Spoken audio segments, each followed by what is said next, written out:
今日我就嚟到呢、個日本裔嘅巴拉圭人協會。咁因為今日呢喺巴拉圭係全國性，佢有一個活動，就叫做Museo de la Noche，呢個係西班牙文。咁嗰個廣東話意思就係博物館之夜。咁我今日就嚟到呢個日本人嘅協會，咁佢呢度將會舉行一個關於日本裔嘅一啲文化。到陣時我再俾大家睇下佢哋入面有咩活動啊。咁呢度有佢哋日本裔巴拉圭人佢哋嘅歷史片段、歷史圖片。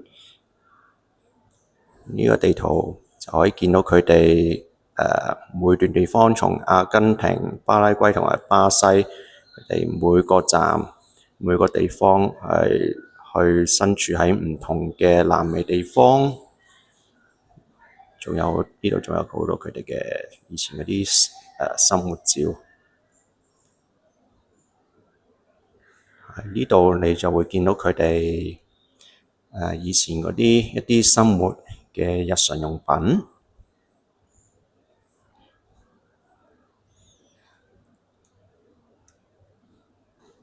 如果你哋有機會嘅話，都可以嚟一嚟呢度睇下佢哋嘅一啲歷史片段啦，佢哋當中嘅故事點解要落到嚟巴拉圭啊，其他嘢。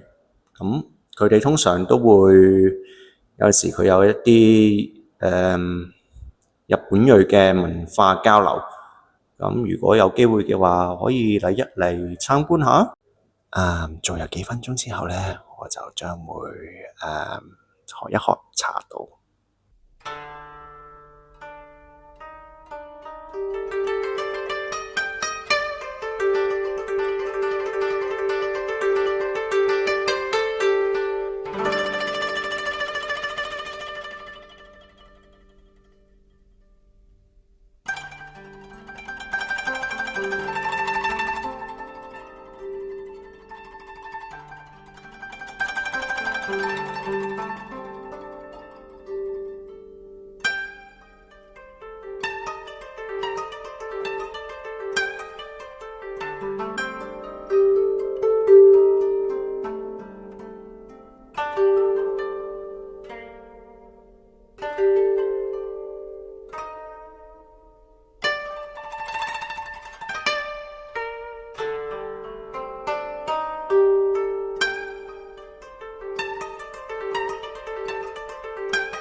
巴拉圭日本裔係亞洲人佔大多數嘅，你都睇到佢哋都保留返佢哋原本嘅日本傳統同埋文化。希望你哋鍾意我呢段短片啦，同埋幫手訂閱同埋點讚同埋留言。我哋下條片再見啦，拜拜。